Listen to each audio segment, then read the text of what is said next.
Welcome to the Bitcoin Digest. This is episode 5 on the 18th of May 2023. Actually, here in the UK, it's the early hours of the 19th of May, so give or take. Anyway, this show is live. We're going live on Zoom. Everyone's welcome to join, of course. Fortunately, I haven't started on 10 o'clock time that I hoped to start on, but we're still going to try and persevere and bring you the show as close to every day as possible. Joining instructions are in the description as usual. All Bitcoin discussions welcome. Only one rule, as always, is we don't talk about shitcoins unless you're dumping on them, of course. So without further ado, let's get on with that. The Clark Moody's Bitcoin dashboard. Bitcoin is currently sitting at 26,860. $1 will get you 3,723 sats. Current market cap of Bitcoin is $520.6 billion. Hash rates currently at 356.7 exahashes. And the difficulty adjustment is currently scheduled for the 31st of May. We've already had a recent difficulty adjustment as of today, or earlier on today, 18th of May. And so the next estimate is targeted to be another adjustment. Current block time is running at 10 minutes and 22 seconds. So the adjustment have obviously made the current mining time a lot more slower. So we're currently slated for a negative difficulty adjustment. So that it can then bring it back closer to a 10-minute per block. Bitcoin subsidy remains at 6.25, and that will remain the case until next year. Current halving estimate is 22nd of April 2024. We've got 49,621 blocks until the next halving. And the realized inflation rate, as usual, is 1.75% per annum. Excellent. Now that we've got those out of the way, let's move on to the mempool. Just hit a quick refresh there. And so we currently have the mempool. We're currently at block height number 790,379, 790,379 blocks deep. And the current sats v bytes per block, we're currently showing 39 sats v bytes would have gotten you into the last block, and the previous one, 41, would have got you into the last blocks, and then 46 and 50 and 56 and 78. So the mining the sats for getting your transactions into the mempool is still relatively high, and to get into the next block, you're currently looking at 111 sats as a minimum to get into the next block. So blocks are still piling up.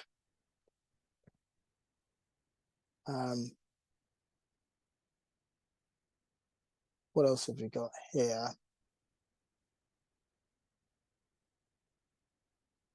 Yeah, all looks good. So without further ado, let's get into the topic of today. So I wanted to really talk about the presidential candidates for the elections coming up in 2024 in the US. Obviously, US is always a big deal. Let's kill that video there. US is always a big deal. And so who runs for presidency is always something to take into consideration. I know we as Bitcoiners should be anti-fragile, and we shouldn't really care who comes into power. but sometimes it's helpful to know whether someone coming to power could be friendly to Bitcoin or not. It doesn't mean that we shouldn't remain adversarial and have an adversarial mindset. That's always still recommended, and certainly I always have a adversarial mindset.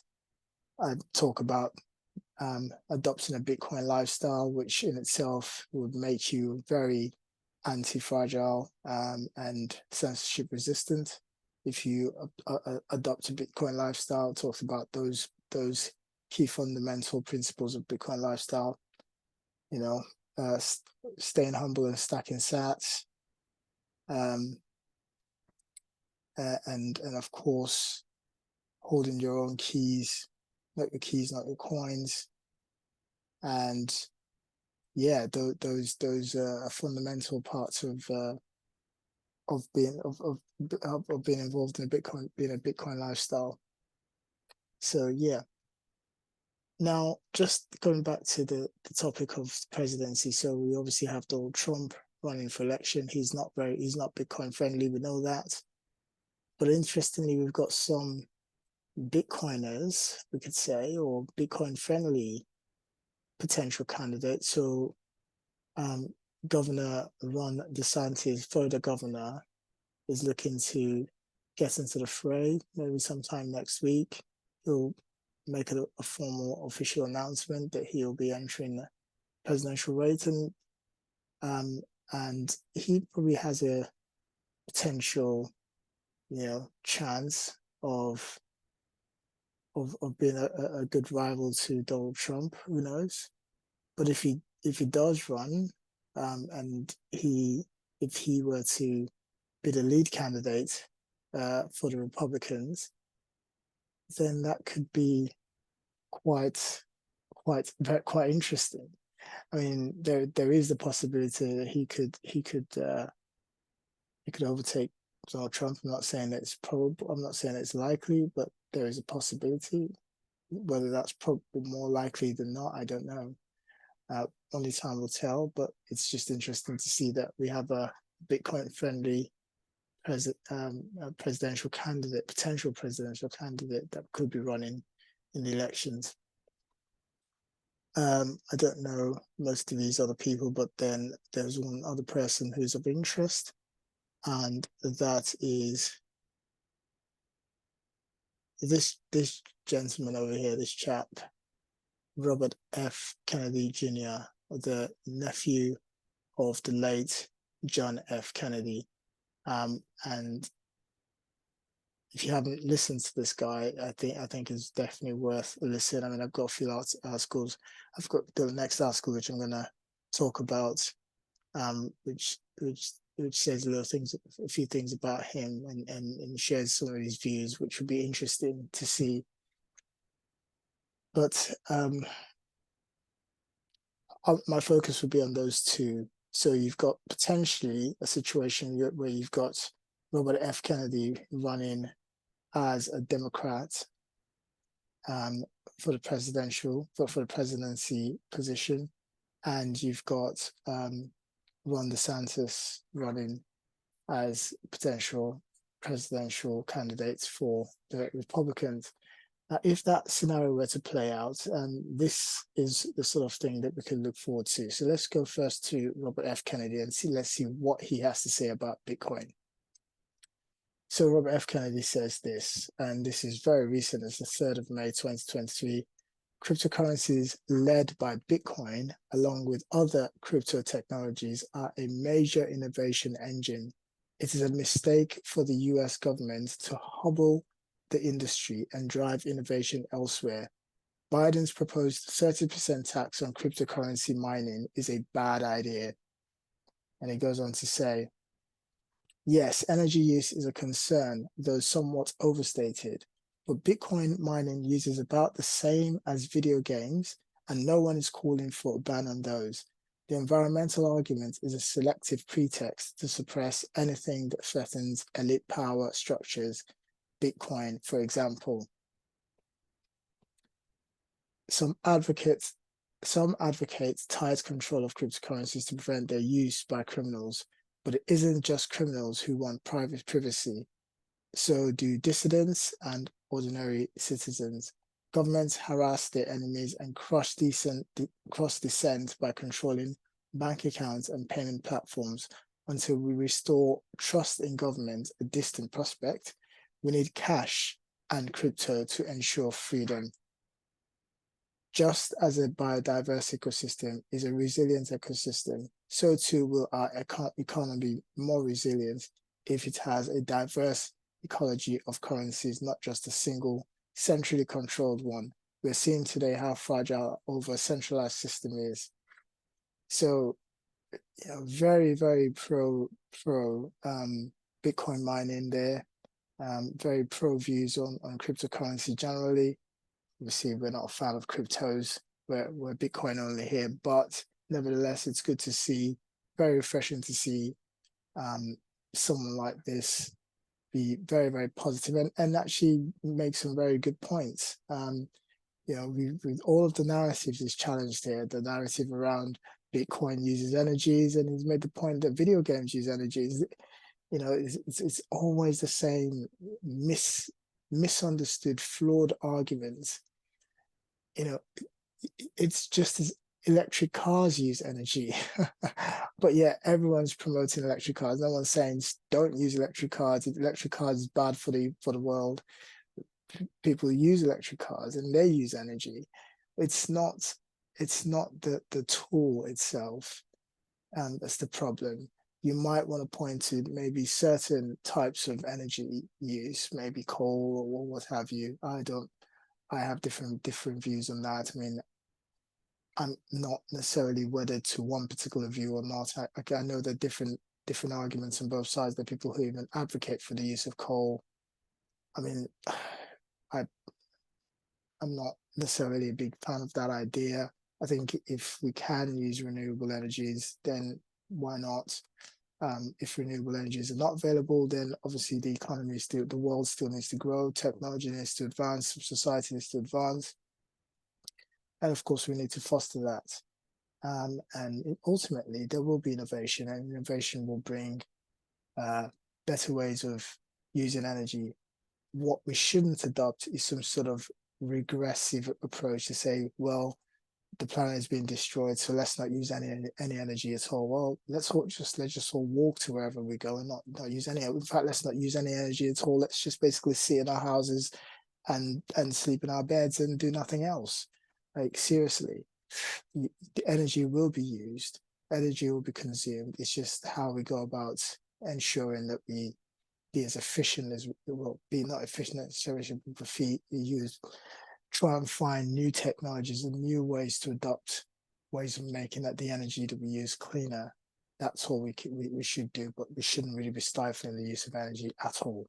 And Bitcoin is a technology that is absolutely necessary if we really had to go there about whether Bitcoin is good, is a worthwhile use of energy. Well, it definitely is a more worthwhile use of energy than video games, for sure. And Robert Kennedy makes this point very well, I think. And he also makes the point around criminals, and this is another argument that gets thrown out all the time, get wheeled out, oh, Bitcoin is for criminals. Well, there was a time where pages were used by criminals, and then there was talk about banning pages because they're used by criminals, or mobile phones, banning the internet because the internet was used by criminals. It's ridiculous. You don't shoot the technology. Criminals would always gravitate towards the newest technology. It doesn't mean that the technology is bad. It just means that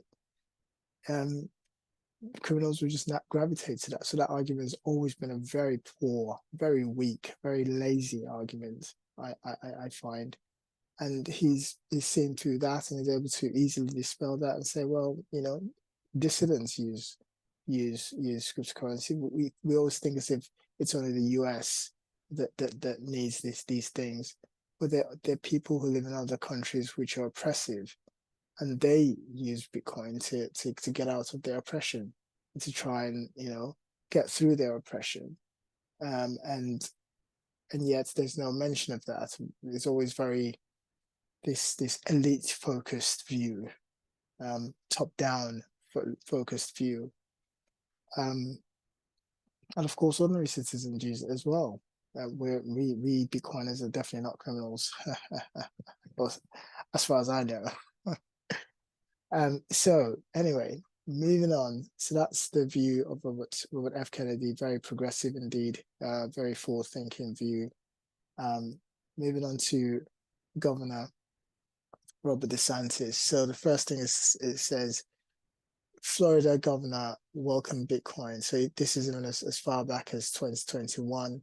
He said the Florida governor, Ron DeSantis, reportedly proposed programs to make his state friendlier to Bitcoin innovation. The governor's move gives Miami Mayor Francis Suarez state-level support, adding to the previous aid received at the county level. Our view as the state governor is something that we welcome, and we want to make sure that the state government is crypto-friendly, DeSantis said, according to a Bloomberg report. DeSantis proposed a program to enable businesses in Florida to pay state fees in Bitcoin and cryptocurrencies, and among other cryptocurrency-related proposals included in the state budget for the next year. The move is an attempt to attract further Bitcoin investment in Florida this year.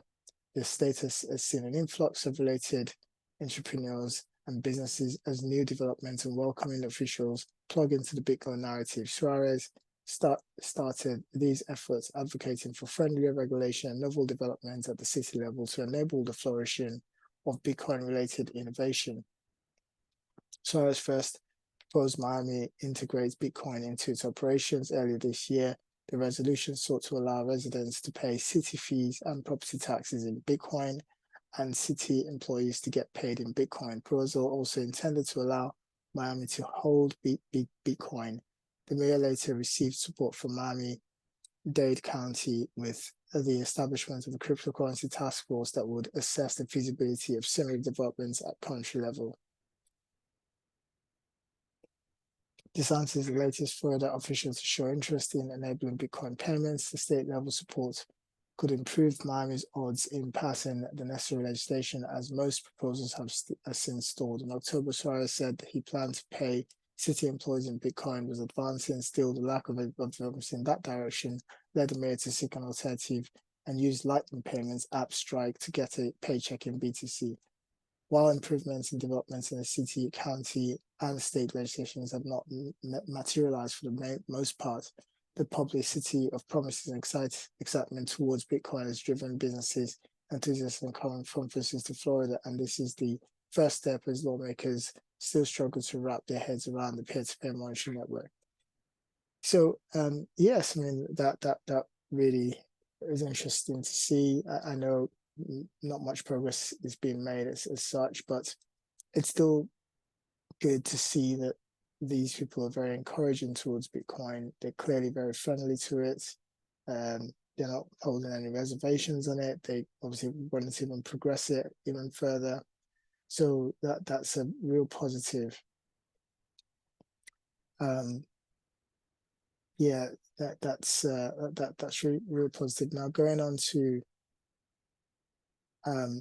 more recent thoughts. This is March of this year, and what it says is he took a really strong stance against CBDCs, and he had a really strong press release, which I think was very, very, very, very interesting indeed. His press release, I think, was quite fantastic. Let's see if I can get into this piece a little bit. It says, the Biden administration's efforts to inject a central bank digital currency is about surveillance and control. Today's announcement will protect Florida consumers and businesses from the reckless adoption of a centralized digital dollar, which will stifle innovation and promote government-sanctioned surveillance. Florida will not side with economic central planners. We will not adopt policies that threaten personal economic freedom and security. Governor DeSantis is ahead of the curve when it comes to protecting individual rights. Central bank digital currency is the cornerstone of a federal government that could track each and every transaction that happens in this world. there would be no privacy, and if there is no privacy, there are no rights. In the same way, Florida is fighting back against the IRS. We need to fight back against this program.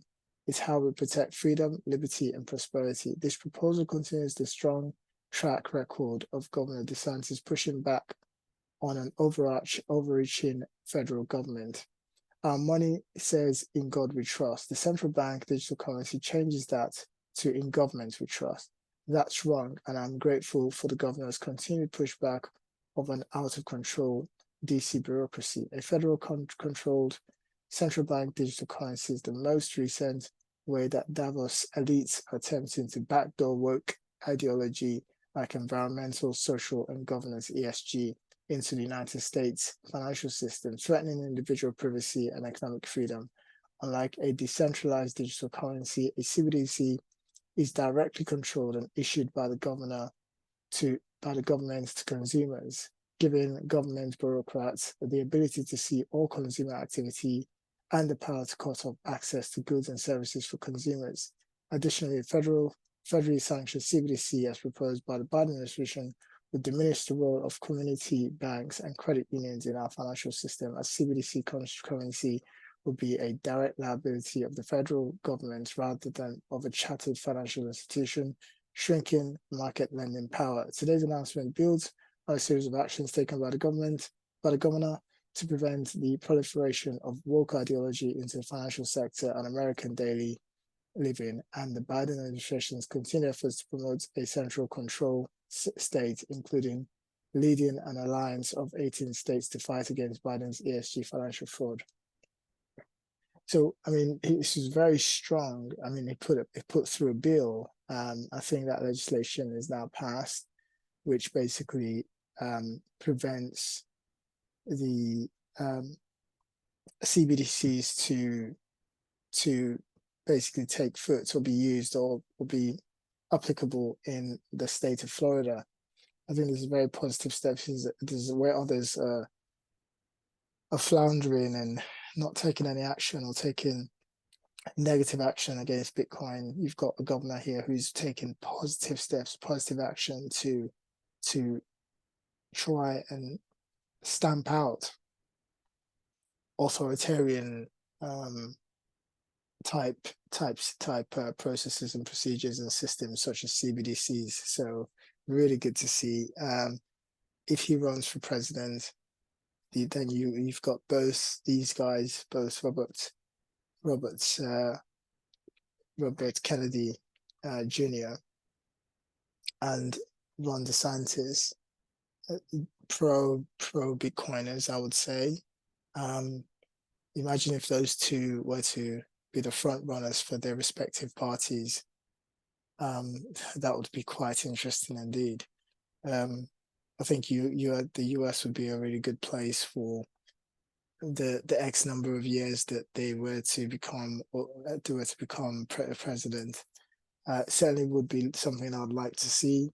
As I said, we don't rely on this. We are Bitcoiners. We adopt a Bitcoin lifestyle, which means that we self-sovereign, hold our own keys, don't rely on third parties, don't rely on the state to protect us, adopt sovereign style lifestyles on your own keys, on your own Bitcoin. Stay humble, stack sats, don't use leverage. Start getting into sovereignty tools like buying, trying to get yourself a Bitcoin node. There are lots of free, very non-technical ways of getting a Bitcoin node. You've got, implementations such as Umbrel.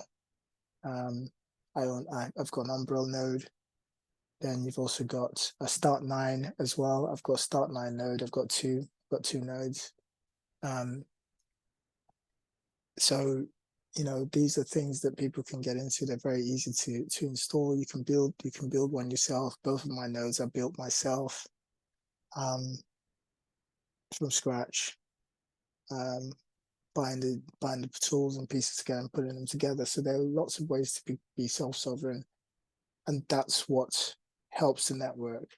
The number of nodes in the network is very important. And if you if we go back to Clark Moody's dashboard, it tells you in terms of nodes. I think there is a stat here about nodes. If not, then I think definitely that stat will be on the mempool.space. So like here, it's got 15,662 nodes on the network. I'm proud to say that maybe the two in 15,662, those two would at least be my two nodes, because my two nodes are operative, they're live, they're on, they're currently working, and they're online, and people, I've got payments being routed through my node. So that's how you help the network. That's how you keep the Bitcoin network strong, censorship resistant. I count on the Bitcoin network, and that's a Bitcoin lifestyle. That's what we should all try and aim for. If you're able to do it, do it. So yeah, that's all I really wanted to say today. Sorry I didn't put any videos out yesterday or the day before. But yeah, I'm trying my best to maintain these. I really see this as a good outlet. I haven't really had much audience yet, but that's not going to stop me. I'll keep putting this out for as long as I can keep putting them out. I will just keep putting them out, because I think this is really good.